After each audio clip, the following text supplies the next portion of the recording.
trust you, I trust you, I trust you, I trust you. And I would voice that particular to the circumstance or area. And it's like a breaking can occur. Honestly, you can just keep going with that until there's a breaking that occurs. And you'll start to see things, and he'll show you things in your spirit, and there'll be a loosening, because guess what's happening when you declare with your voice that you trust God? You're moving things in the heavenlies, and that's spiritual warfare. That's warfare against the kingdom of darkness right there, just from declaring that.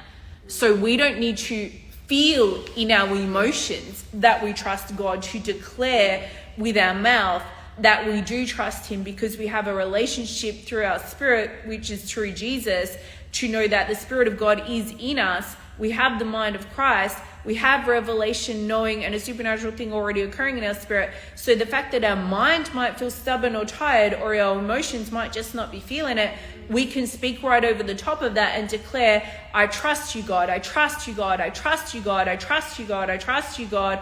And there'll be a loosening that occurs, and there'll be a gushing forth that occurs in your spirit. And meanwhile, just through you voicing that, Satan's just taking a backseat more and more and more.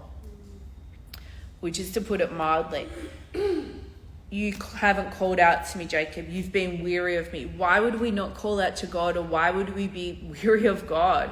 Well, it can be directly because we feel like something happened that shouldn't have. It can be directly because, of circumstance. But I think the big point tonight is more so around that it's just from being human. It's when you don't get up in the morning and put on the mind of Christ. It's when you don't cover yourself with the armor of God. It's when your lens is social media or gossip or your random friend conversations, which may or may not even be serving you. But even if they are, if that's your lens before God, it's just that. It's just being human. It's also being busy. It could be being busy, being a really good human in, like most people, in the eyes of the world.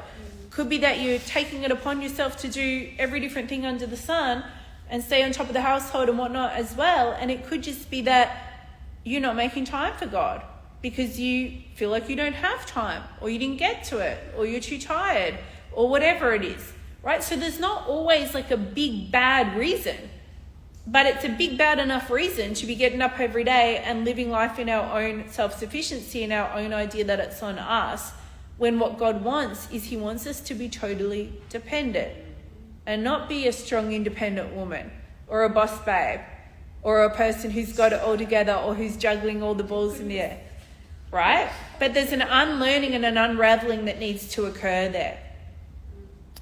Yesterday when I was walking on the beach, I was praying, and I came straight home and wrote down the things that I heard before I would forget them. And I said, because I've been going through health stuff, and so I've been extra tired and so on. And I said, God, I'm just so exhausted. Everything feels so relentlessly exhausting.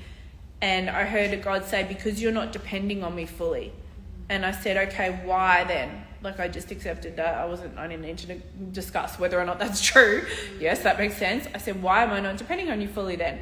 And he said, because you don't trust me enough to depend on me fully, which was a bit of a sucker punch, but I was like, all right then, got it. Thought that maybe I did. I teach about this, but okay. And so I said, how do I do that? And he said, choose. Just choose. It's just choice, and it's also habit. So I was thinking about, you get up in the morning, what do? You do what's most important to you. Some people work out, some people make their coffees, some people, prepare the household, some people launch straight into their task list. We all do what's important to us that we believe is non-negotiable. So it is habit. And I said, God, what is the one thing I could do which would make the biggest difference, like, overall in my life right now? And he said, look to me first until you are fully in. Or as you would say, because I always say this expression for many years now, till you get the drop, like that dropped in, spirit-led knowing. He said, give me everything and let me work through you. Because I was saying something in my mind, like, there's so much to hand over though, God. Like, even if I think of just handing over all the things to you, literally listing them out to hand them over feels like it's too much. Sometimes I feel like I don't even have the energy all the time to hand over all the things. And then once I hand them over, then what? Like, what's my part? Like, surely it's not go take a nap for the whole rest of the day, which is how I feel sometimes. So I was kind of like, how do I fit it all in? And I just kept hearing, let me work through you.